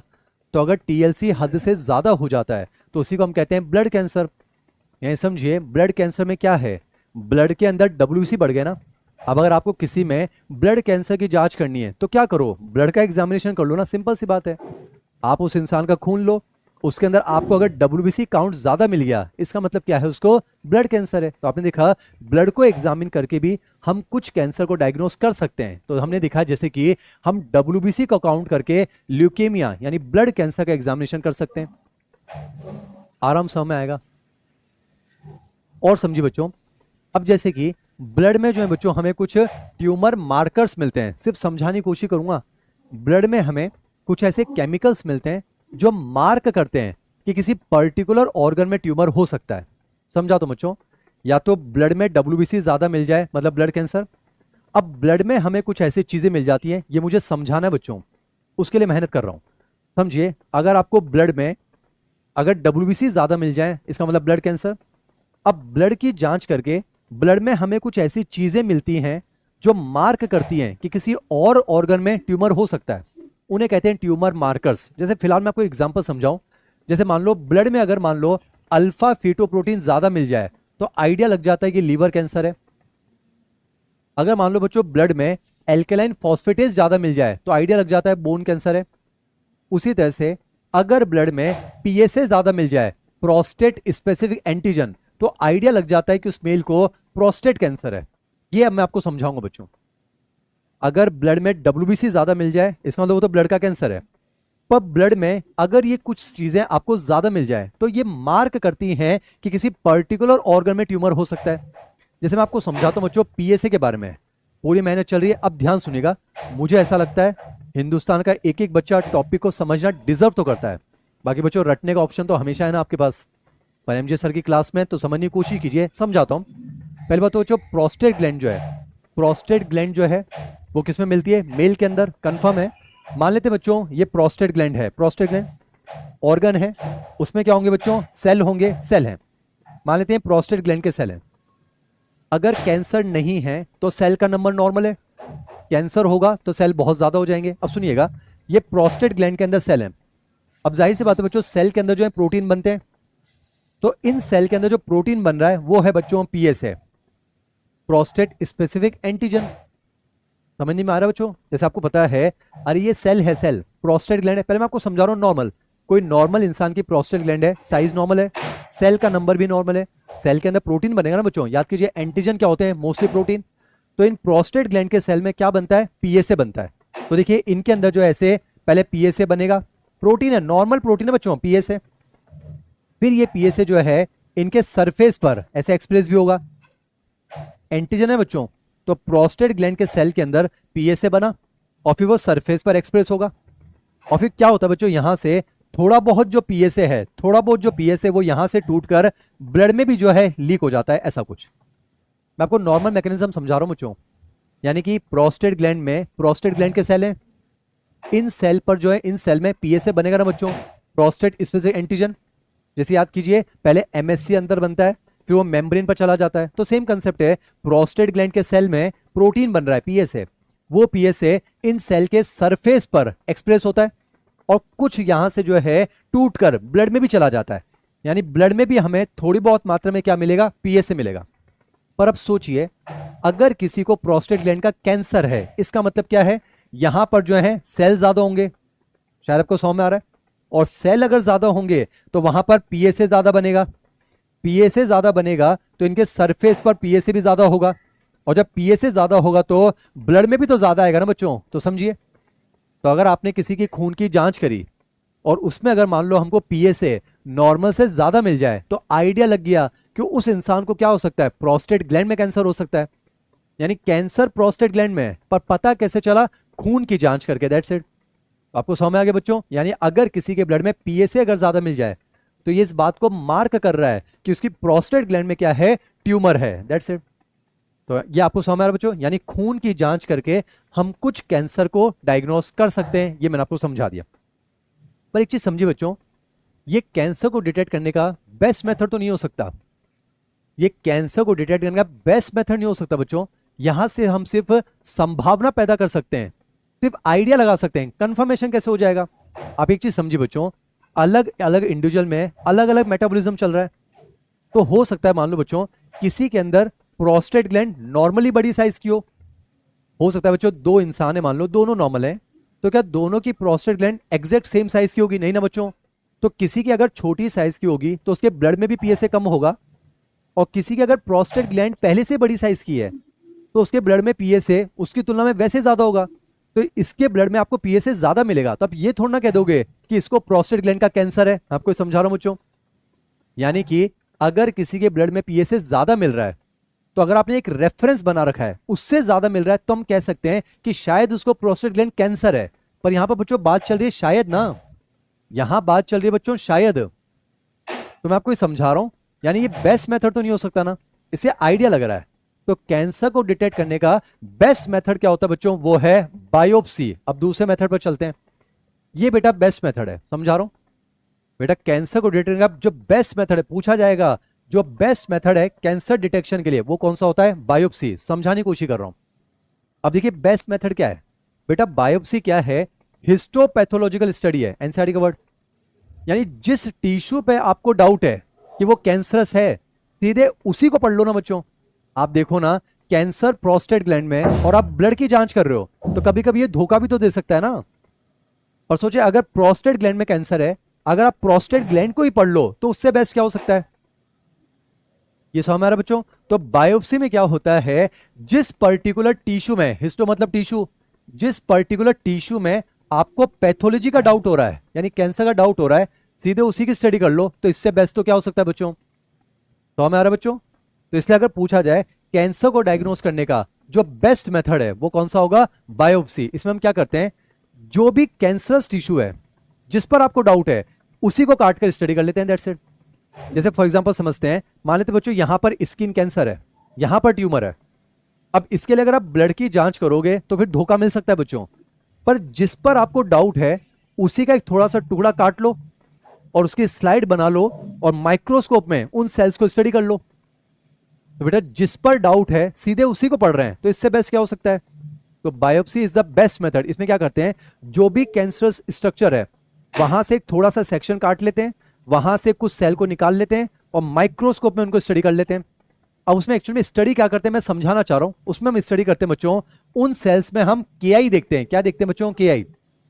सेल बायो में आपको पता है बच्चों, केआई का मतलब होता है कैरियोप्लाज्मिक इंडेक्स। मैं फिर दोहराता हूं, रटने का ऑप्शन हमेशा आपके पास अवेलेबल है, पर समझने का मौका एमजे सर की क्लास में है। तो समझिए बच्चों, सेल बायो में पढ़ते हैं केआई का मतलब होता है कैरियोप्लाज्मिक इंडेक्स। एग्जैक्ट फॉर्मूला होता है volume of nucleoplasm upon volume of cytoplasm minus volume of nucleoplasm. पर मैं आपको समझाता हूं आम भाषा में, what is karyoplasmic index? Nucleocytoplasmic ratio. अब एक समझना बच्चों, नॉर्मल सेल में केआई जो होता है लेस देन 1 होता है। समझाता हूं बेटा, ये नॉर्मल सेल है, मान लो नॉर्मल सेल, ये इसमें न्यूक्लियस है। तो नॉर्मल सेल में volume of nucleoplasm volume of cytoplasm से कम होता है ना बच्चों।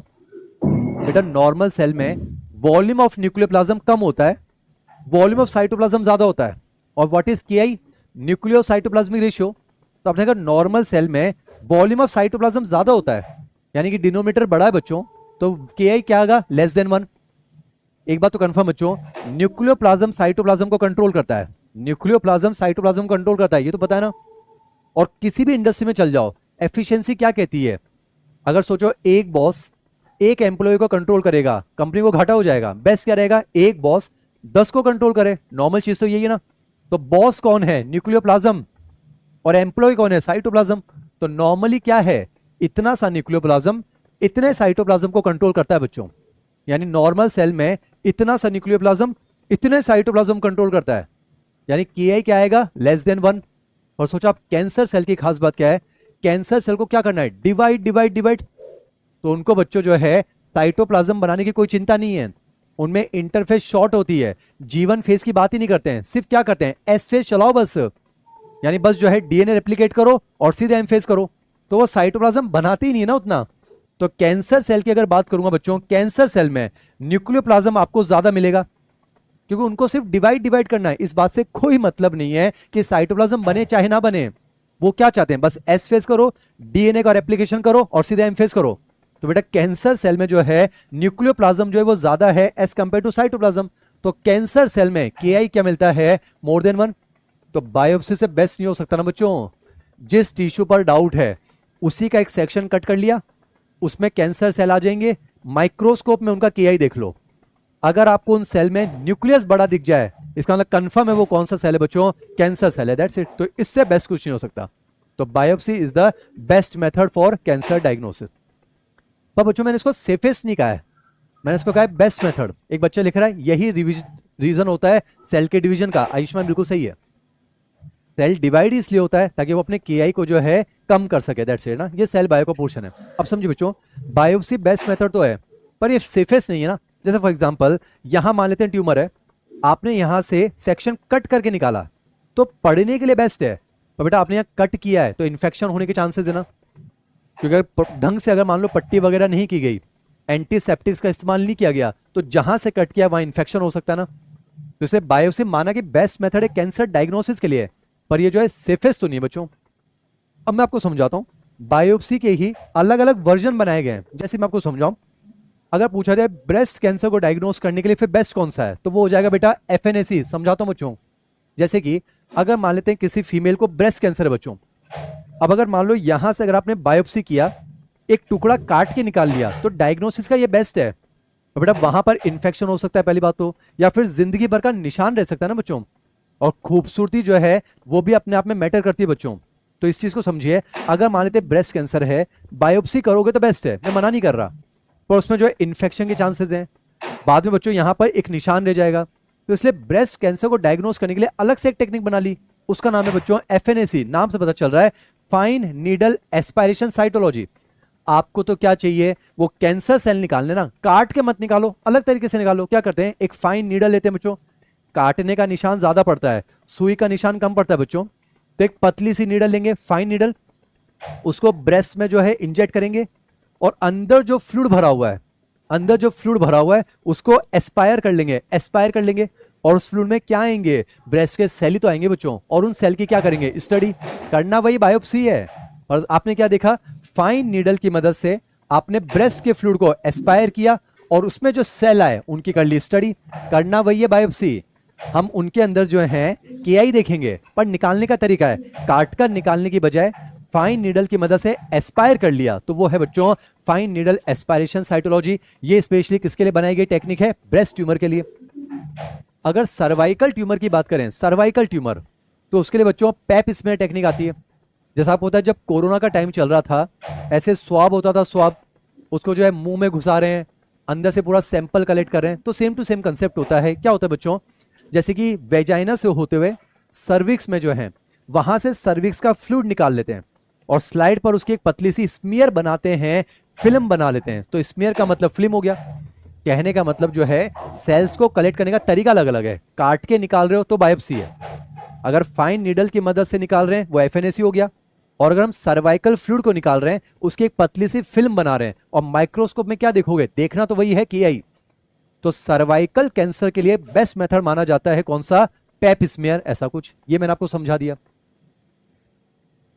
अब एक चीज समझिए बच्चों, अगर मान लेते किसी इंटरनल ऑर्गन में ट्यूमर है, क्या उसके लिए हम बायोप्सी कर पाएंगे।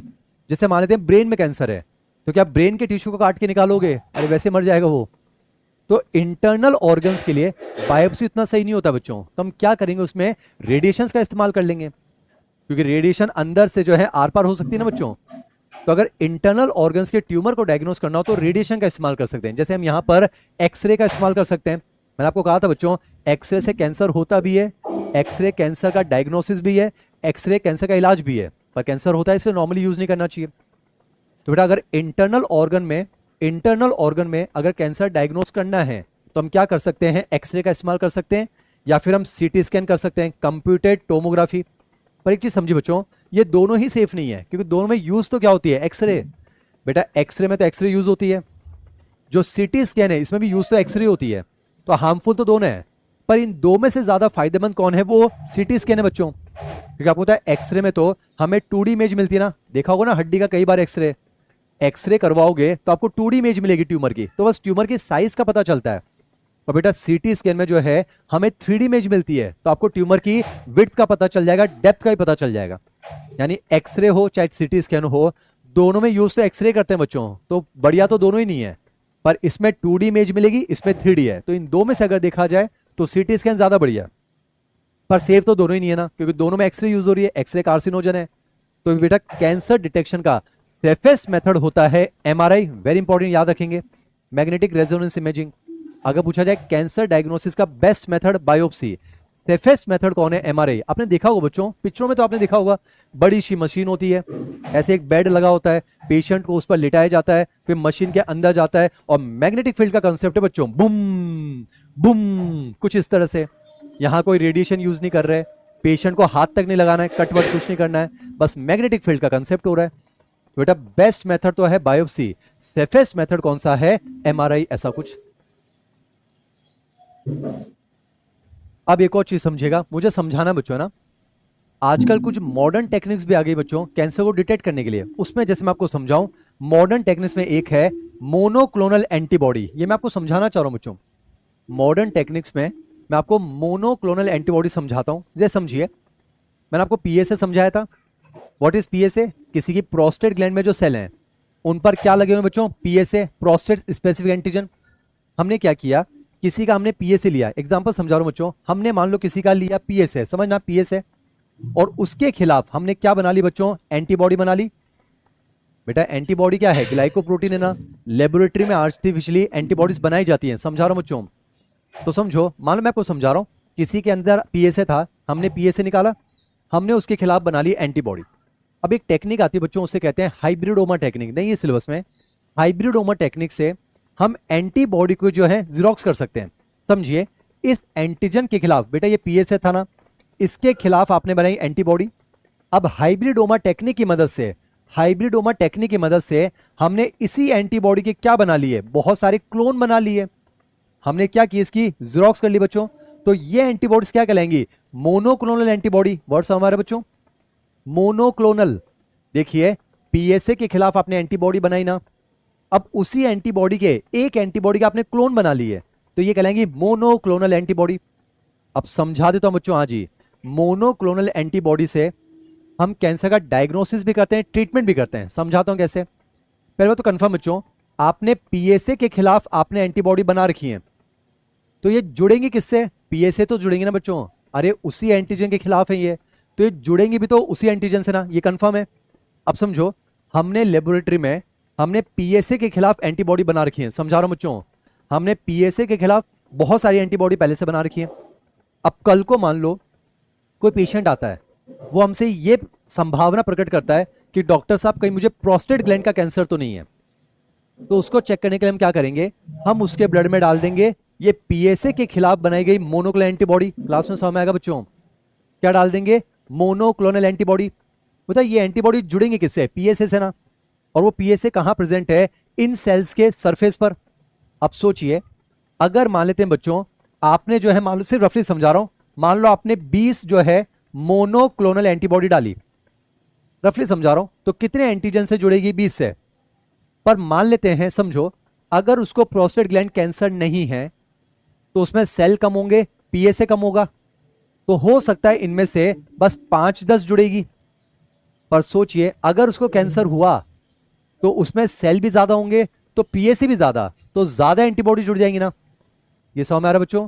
अरे आपने पीएसए के खिलाफ एंटीबॉडी बना रखी है, अगर आपने एंटीबॉडी डाली और ज्यादा एंटीबॉडी जुड़ गई, इसका मतलब एंटीजन ज्यादा है। एंटीजन ज्यादा तभी हो सकते हैं जब सेल ज्यादा है, और सेल ज्यादा तभी हो सकते हैं जब उसको प्रोस्टेट ग्लैंड का कैंसर हो। पर हमें कैसे पता चलेगा कि कितनी एंटीबॉडी जुड़ी? तो हम क्या करते हैं बच्चों, इन एंटीबॉडी के साथ हम जो है रेडियो एक्टिव आइसोटोप्स भी जोड़ देते हैं बच्चों। रेडियो एक्टिव आइसोटोप्स जेनेटिक्स में आप पढ़ती हैं बच्चों, मॉलिक्यूलर के अंदर। तो सोचिए क्या होगा, अगर आपने मान लेते हैं 20 एंटीबॉडी डाली और 20 की 20 जुड़ गई, इसका मतलब वहां पर एंटीजन ज्यादा है ना, और एंटीजन ज्यादा मतलब सेल ज्यादा है, सेल ज्यादा मतलब उसको कैंसर है। और जैसे एंटीबॉडी जुड़ेगी, आपने साथ में रेडियो एक्टिव आइसोटोप भेजे ना, तो उनकी वैसे रेडिएशन आ जाएगी, दैट्स इट। तो अगर हमको रेडिएशन ज्यादा मिल रहे हैं, हम रेडियोग्राफी कर लेंगे, अगर रेडिएशन ज्यादा मिल रहे हैं इसका मतलब ज्यादा एंटीबॉडी जुड़ी है। ज्यादा एंटीबॉडी तब जुड़ेगी जब एंटीजन ज्यादा होंगे, एंटीजन ज्यादा तब होंगे जब सेल ज्यादा होंगे, और सेल ज्यादा इसका मतलब उस इंसान को क्या है? प्रोस्टेट ग्लैंड का कैंसर है। ये मैंने आपको समझा दिया बच्चों।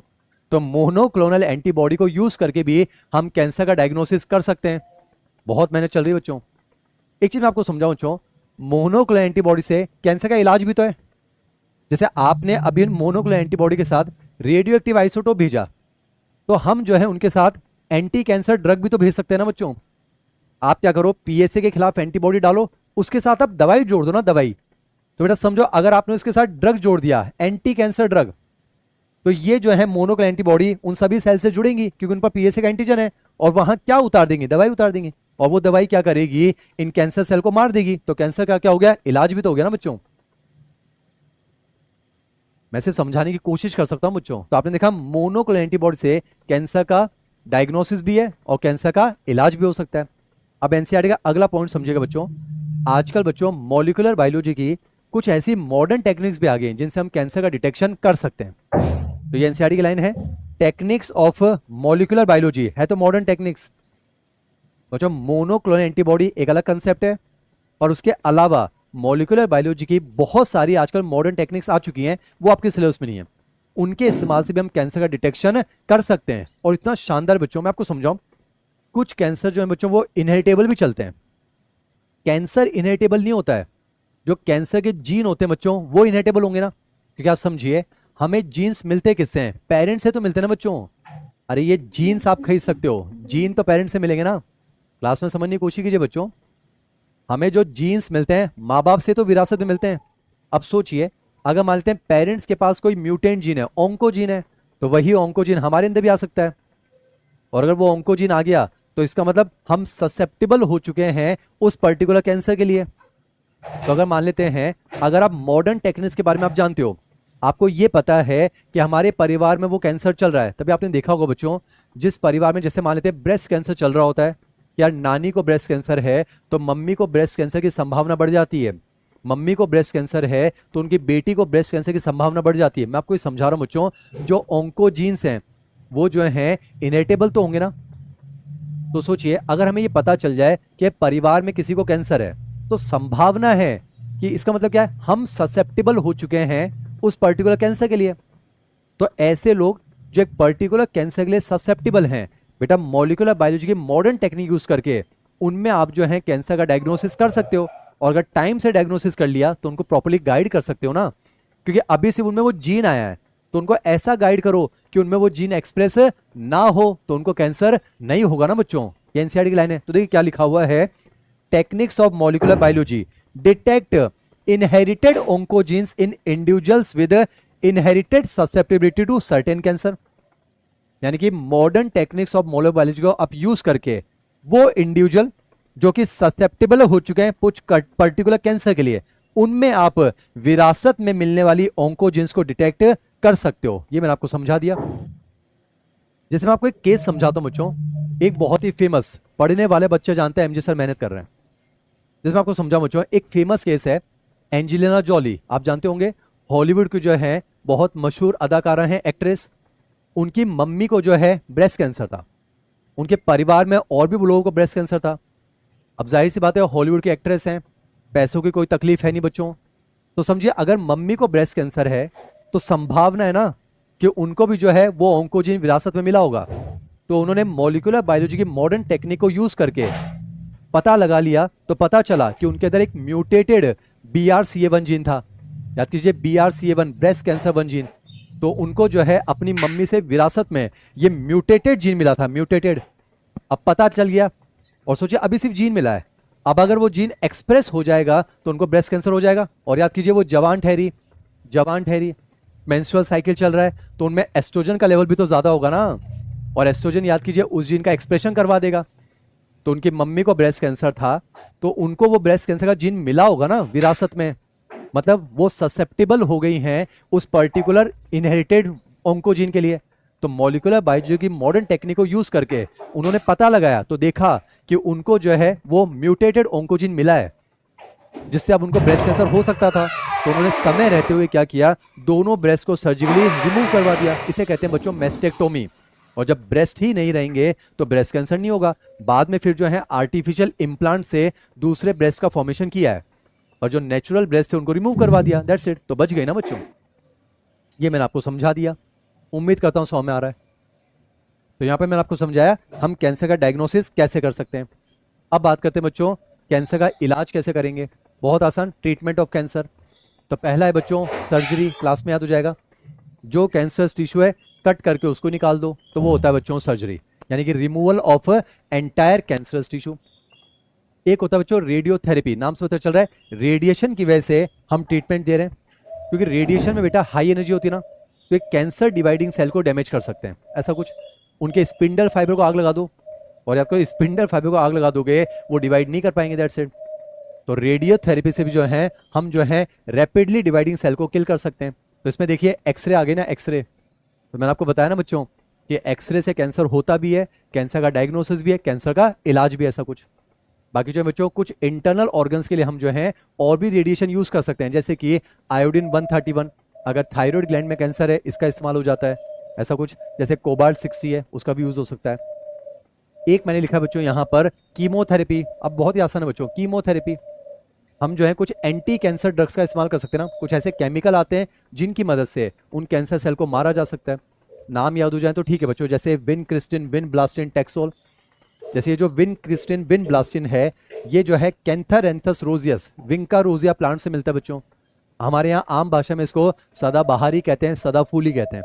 और ये जो टेक्सोल ये मिलता है टेक्सस बकाटा से। अगला लिखा मैंने इम्यूनोथेरेपी, ये तो मैं आपको समझा चुका हूं बच्चों, इम्यून सिस्टम की मदद से ट्रीटमेंट दे सकते हैं ना। एक तो समझा दिया मोनोक्लोनल एंटीबॉडी, अभी समझाया। और ये बच्चों मैं आपको पहले समझा चुका हूं अल्फा इंटरफेरॉन, याद कीजिए, बायोलॉजिकल रेस्पॉन्स मॉडिफायर, याद कीजिए। अल्फा इंटरफेरॉन दोगे, ये नेचुरल किलर सेल की एक्टिविटी को बढ़ाएगा और कैंसर सेल को मार सकता है ना। पर सबसे इंपॉर्टेंट चीज है बच्चों, majority of the cancers are treated by combination therapy, NCERT की लाइन है, वेरी इंपॉर्टेंट, ध्यान रखना। यानी मैक्सिमम जो कैंसर होता है ना बच्चों, उनको कॉम्बिनेशन थेरेपी से ट्रीट किया जाता है। जैसे बेटा अगर कोई बड़ा सा ट्यूमर है, सीधे सर्जरी करके नहीं निकाल सकते, वेरी डिफिकल्ट। तो क्या हो रहा है, रेडियोथेरेपी चल रही है, यानी कैंसर सेल को रोक रहे हैं और ना बढ़े। कीमोथेरेपी चलती है, फिर उससे उसको श्रिंक करते हैं, और जब कैंसर छोटा हो जाता है, ट्यूमर छोटा हो जाता है, फिर कट करके बाहर निकाल देते हैं। यानी मेजोरिटी ऑफ द कैंसर्स को कॉम्बिनेशन थेरेपी से ट्रीट किया जा रहा है। यानी बेटा सर्जरी भी चल रही है, रेडियोथेरेपी, कीमोथेरेपी। वैसे कीमोथेरेपी के बारे में एनसीईआरटी का एक पॉइंट मैं आपको बता दूं, कीमोथेरेपी में बच्चों कुछ साइड इफेक्ट्स भी होते हैं। जैसे कि ब्रेस्ट कैंसर के केस में हेयर लॉस देखने को मिलता है। आपने देखा होगा बच्चों, जिन महिलाओं को ब्रेस्ट कैंसर होता है वो बाल्ड रहती हैं बच्चों, क्योंकि समझिए कीमोथेरेपी चल रही है उनकी, और ऐसे केमिकल्स होते हैं बच्चों, ऐसे ड्रग है जिससे बाल गिरते हैं। अब जब भी नहा रही हैं, जब भी हाथ ऐसे कर रही हैं, हाथ में बाल आ जाते हैं, इरिटेशन। तो डॉक्टर सजेस्ट करता है जब बाल गिरी रहे हैं, एक काम कीजिए, पूरे जो है बाल हटा दीजिए, दैट्स इट। तो एनसीईआरटी का पॉइंट है बच्चों, एनसीईआरटी का पॉइंट है कीमोथेरेपी के कुछ साइड इफेक्ट्स भी होते हैं बच्चों ना, जैसे कि हेयर लॉस देखने को मिल जाता है, ऐसा कुछ। बाकी बच्चों सोचिए ना, कैंसर के लिए अगर वैक्सीन आ जाए तो इससे बेस्ट क्या होगा। तो कैंसर के लिए वैक्सीन अभी रिसर्च चल रही है बच्चों, जैसे कि रशिया ने जो है ऐसा दावा किया है कि बना लिया है, आ जाएगा तो बहुत बेस्ट हो जाएगा बच्चों। तो इसलिए रिसर्च इन प्रोग्रेस। अब लास्ट है बच्चों types of cancer, that's it, बस आपको ये पढ़ के देखना है। बेटे बात बच्चों, जब मैं कैंसर कह रहा हूं मतलब मैं मैलिग्नेंट ट्यूमर की बात कर रहा हूं, और मुझे ऐसे याद है कैंसर सबसे लीथल, कैंसर सबसे लीथल, लीथल मतलब जानलेवा। तो कैंसर 3 टाइप के हो गए बच्चों, सी से हो गया कार्सिनोमा, एस से हो गया सार्कोमा, एल से हो गया ल्यूकेमिया, दैट्स इट। तो टाइप्स ऑफ कैंसर में कैंसर सबसे लीथल, कार्सिनोमा, सार्कोमा और ल्यूकेमिया। कार्सिनोमा का मतलब बच्चों एपिथेलियम टिश्यू के जो कैंसर होते हैं, दैट्स इट, एपिथेलियम टिश्यू के जो कैंसर है। और बेटा मैक्सिमम जो कैंसर होते हैं ना वो कार्सिनोमा ही होते हैं। 85% के आसपास जो कैंसर होते हैं बच्चों वो कार्सिनोमा, यानी cancer of the epithelium tissue, about 85%। मैंने नाम लिखे हैं, आप पढ़ के देखना बच्चों। जैसे कि ब्रेन कैंसर हो रहा है, यहाँ डाउट आता है सर न्यूरॉन तो डिवाइड ही नहीं करते हैं। ये न्यूरॉन की वजह से नहीं बच्चों, न्यूरोग्लियल सेल की वजह से होता है, न्यूरोग्लियल सेल, एपेंडाइमल सेल। तो मैक्सिमम जो कैंसर होते हैं बच्चों वो यही होते हैं, जैसे ओरल कैंसर है, स्किन कैंसर है, सर्वाइकल कैंसर है, कोलन कैंसर है, स्टमक कैंसर है, प्रोस्टेट कैंसर है, ब्रेस्ट कैंसर है, ये सब जो है बच्चों ये स्किन कैंसर है, ये कार्सिनोमा के अंदर आते हैं। बेटा सार्कोमा जो है बहुत ही कम होते हैं, ये जो है टोटल कैंसर में सिर्फ 1% के आसपास। मीजोडर्मली डिराइव किसी ऑर्गन में अगर कैंसर हो जाए उसे कहते हैं सार्कोमा, जैसे कि बोन जो है बेटा कनेक्टिव टिश्यू है, मीजोडर्मल है, मसल जो है मीजोडर्मल है, लिम्फ नोड जो है मीजोडर्मल है, दैट्स इट। लास्ट आता है बच्चों कौन सा, ल्यूकेमिया। याद कीजिए what is leukaemia, blood cancer. बेटा ल्यूकेमिया मतलब ब्लड कैंसर होता है, ल्यूकेमिया मतलब ब्लड कैंसर। पर मैं आपको समझा दूं बच्चों, ब्लड कैंसर 2 टाइप के होते हैं, माइलोमा और लिम्फोमा। थोड़ा सा जो है वो लेक्चर याद कीजिए, जब मैं आपको आर्मी के जवानों को मैं बता रहा था, मैंने आपको बताया था बच्चों हमारी बोन मैरो के अंदर, नोट चेक कीजिएगा, बोन मैरो के अंदर स्टेम सेल होते हैं, लिखा था प्लूरीपोटेंट स्टेम सेल, दो टाइप के, याद कीजिए, माइलॉइड वाले और लिम्फोइड वाले। लिम्फोइड वालों से बनता था, याद करो, T lymphocyte, B lymphocyte, NK cell, ये भी डब्ल्यूबीसी हैं। और याद करो बाकी डब्ल्यूबीसी माइलॉइड वाले से बनते थे ना, जैसे एसिडोफिल, बेसोफिल, न्यूट्रोफिल, मोनोसाइट वगैरह। तो समझिए बच्चों, डब्ल्यूबीसी का काउंट बढ़ जाए वो है ल्यूकेमिया, पर अगर उसमें भी ये लिम्फोइड वालों का काउंट बढ़ जाए तो वो लिम्फोमा, और माइलॉइड वालों का काउंट बन जाए तो माइलोमा, दैट्स इट। अब इनके एग्जांपल आपको याद करना बच्चों, जैसे माइलोमा के अंदर सीएमएल है, क्रोनिक माइलोजेनस ल्यूकेमिया, और इसके लिए आपको याद रखना है बर्किट्स लिम्फोमा। पर बेटा मैंने यहां पर एक और चीज लिखी है, ये दोनों होते हैं रेसिप्रोकल ट्रांसलोकेशन से। आपने वर्ड सुना बच्चों रेसिप्रोकल ट्रांसलोकेशन? जेनेटिक्स में आपको नहीं पढ़ा रहा हूं, सर आपको बेहतरीन पढ़ा रहे हैं बच्चों। एक तो होता है बच्चों crossing over. What is crossing over? Homologous chromosome की पास वाली नॉन सिस्टर क्रोमेटिड्स के बीच में अगर जीन का सेगमेंट एक्सचेंज हो जाए, वो क्रॉसिंग ओवर है। What is reciprocal translocation? आपको पता है बच्चों, इसको इलीगल क्रॉसिंग ओवर कहते हैं। मतलब नॉन होमोलोगस क्रोमोसोम है, कहां 9 नंबर कहां 22 नंबर, इनके बीच में अगर क्रॉसिंग ओवर हो जाए उसे कहते हैं रेसिप्रोकल ट्रांसलोकेशन। तो बेटा क्रोमोसोम नंबर 922, 9 और 22 के बीच में रेसिप्रोकल ट्रांसलोकेशन से सीएमएल होता है बच्चों, और 814, 8 और 14 के बीच में रेसिप्रोकल ट्रांसलोकेशन से बर्किट्स लिम्फोमा होता है, दैट्स इट।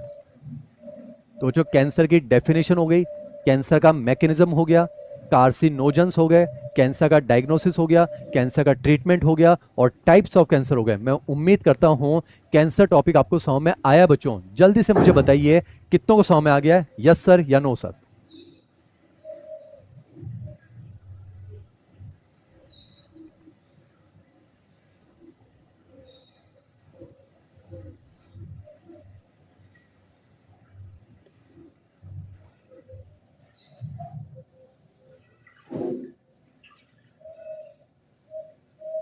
जल्दी से बताइए बच्चों मुझे।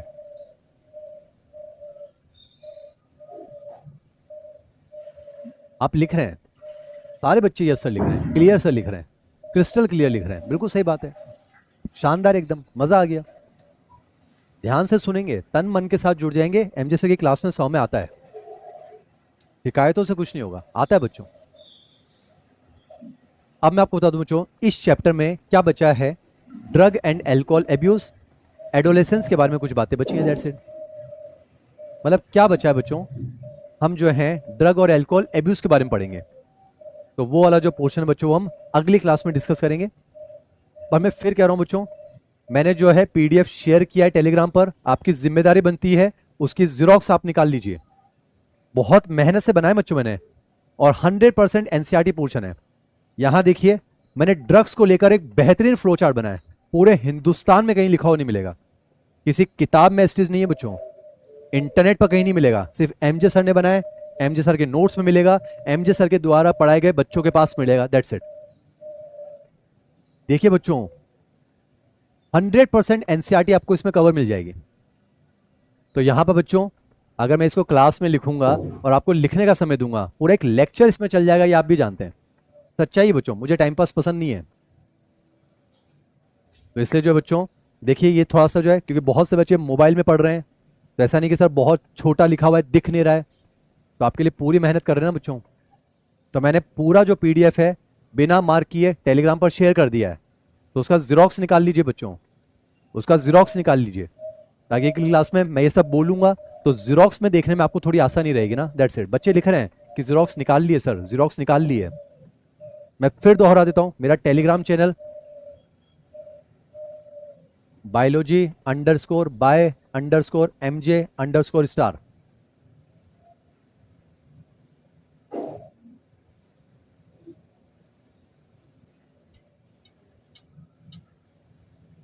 लोग तो अपनी नॉलेज को छुपाना चाह रहे हैं बच्चों, एमजे सर ने खुलेआम हिंदुस्तान में बांट दी है, मेहनत चल रही है। नॉलेज को छुपाएंगे थोड़ा ना बच्चों, नॉलेज को छुपाना नहीं चाहिए, नॉलेज तो बांटने से बढ़ती है ना बच्चों। बचपन से हमने यही सीखा है ना, प्यार बांटने से बढ़ता है, मुस्कुराहट बांटने से बढ़ती है, गम बांटने से कम हो जाता है बच्चों, नॉलेज बांटने से बढ़ती है ना। बांट रहे हम तो छुपा कर क्या करेंगे, पूरे हिंदुस्तान में बांट दीजिए। टेलीग्राम चैनल पर भेज दिया बच्चों, सेटिंग ऐसी कर रखी है, वहीं से भी आप पीडीएफ निकाल सकते हैं। कितनी मेहनत चल रही है, तो अगली क्लास में बच्चों आपके पास इसकी पीडीएफ होनी चाहिए, इसकी जीरोक्स होनी चाहिए, ताकि मैं पढ़ाता जाऊंगा, आप उसी के अंदर मार्क करते जाएंगे और उसको आप याद कर लेंगे बच्चों। That's it. तो उम्मीद करता हूं बच्चों आज की क्लास जो है वो आपको समझ में आई है। अगली क्लास में ह्यूमन हेल्थ एंड डिजीज का लास्ट लेक्चर होगा बच्चों। हम जो है अल्कोहल के बारे में बात करेंगे, टोबैको के बारे में बात करेंगे, ड्रग्स के बारे में बात करेंगे और एडोलेसेंस के बारे में बात करेंगे। तो एक लेक्चर में ये इजीली कंप्लीट हो जाएगा। आप इसको रिवाइज कीजिएगा, आप इसकी जो है बच्चों प्रिंट आउट ले लीजिएगा और मुस्कुराते रहिएगा। थैंक यू सो मच बच्चों।